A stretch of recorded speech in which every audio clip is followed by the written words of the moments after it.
Des cris d'humanité. Hablerie diabolique dans l'absolu, tout est permis, mais on est assez bon, assez con.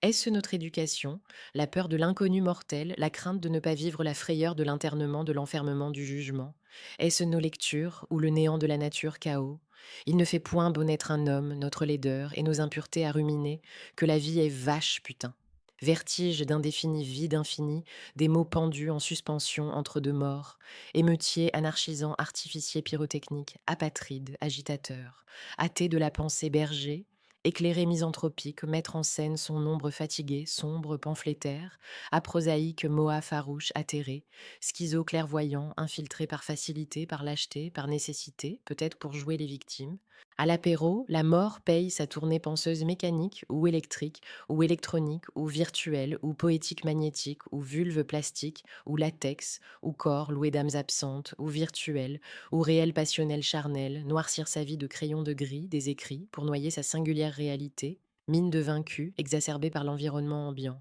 Cet enfant mort-né qui n'a pas le rire, la spontanéité triste, figure de mauvais augure qui distribue ses sourires, ses plaintes compassionnelles monstres, qui joue au gentil pour quelques suffrages réconfortants, et au fil du temps, le goût perd ses saveurs. L'odorat s'empeste, l'ouïe s'assourdit. Clivage de l'entendement, point de solution dans des révolutions cernées par l'absurdité ignorante, mimétisme despotique. Assis sur des trônes merdiers, à s'essuyer la conscience, comme le cul sur des chiottes spirituelles, sur des trônes virtuels, devantures équivoques, mijaurées, embourgeoisées sur la place centrale, les immondes parades, et les envieux manifestent des décors scintillants, divertissants, l'envers du décor aberrant, et d'une cruelle grossièreté sous nos yeux, des scènes ridicules en abondance sous nos pieds, la terre qui pleure, qui crie, qui s'affaisse, amnésie du langage mascarade contemporaine qui mitraille le cerveau, connectitude déliquescente, conjecture de maison processionnaire, état d'esprit conjoncturel, selon les intérêts propres, les peuples vivent de phobies mœurs coutumes et habitudes maniaques de raisonnable démence des hymnes pour amadouer les bouffons,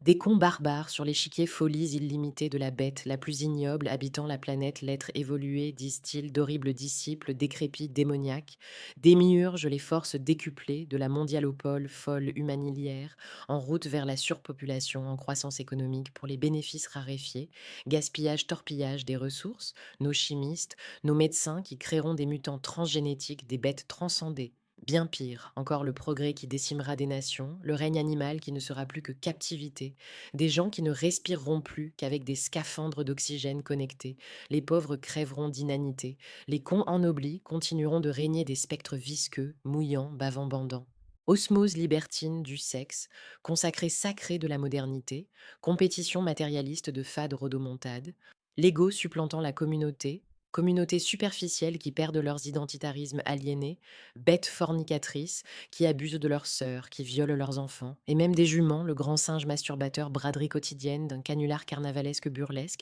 élevage standardisé de moutons, standardisé en chaîne pour l'abattoir, pigeons des oripeaux, pour la superficialité bien habillée, griffée du pipeau, pour des âmes négociées abominables notables, totalitarisme des modes lucratifs, l'immédiat, qui doit devenir habitude, pour faire fructifier la connerie spéculative boursière start-up, qui ont brûlé le calumet de la paix de nos défunts sages indiens. La brousse déforestée pour des antennes 9G du colza amazonien, pour des moteurs à huile écologique, des messageries pour bafouer le langage course à l'illettrisme, l'horreur à portée de toutes et tous en route vers les monstres ultimes, parodies de science-fiction aux douleurs effectives, centuries de clones aux pseudomèmes militaires revivant leurs jeux vidéo dans la télé-réalité massacre et abomination en live pour nourrir et divertir le peuple collaborant, et de temps en temps une bonne crise pour permettre aux possédants d'acquérir, d'engloutir les petits résistants, en difficulté, le monde qui perd ses particularités, le monde qui s'en réinvente dans des pseudo-dévis virtuels, les missionnaires des temps nouveaux rendant le superflu indispensable, des individus épiés, suivis, étudiés, marquetés pour servir la maquerelle financière imposante tentaculaire, déployant ses armes à balles réelles ou à injection coutumière populaire, les effets de masse qui taisent la marginalité fascisme, fardés de dictature sibylline des subalternes, se persuadant sur des piédestaux tortus des vies soldées, des vies louées, des vies sacrifiées, mais où sont passées les luttes d'antan, les tentatives désavouées de révolution, les lumières châtiées par l'inquisition de religion, défendant la mémoire de leurs mensonges, leurs interprétations, leurs intérêts, leurs amours-propres, les fronts de libération de l'altère-société, les luttes des classes et l'injustice sociologique, les rois guillotinés par les anarchistes, mais qu'est devenu le communiste, Que le plus grand capitaliste, mais que sont devenus nos prières, sinon que des vieux pieux adressés au néant, mais que sommes-nous et que seront nos enfants dans ce terrible tourbillon sans limite, sans raison des sentences hasardeuses, sélection d'êtres profitables pour laisser crever les autres, sous l'échafaud des constitutions des droits de l'homme sanguinolent, de théorique la nature, les animaux qui n'ont pas le droit de vote de référendum. Je ne suis pas sûre que le roi doive être un homme ni une femme, les oiseaux d'avant l'ère humaine, les oiseaux d'après.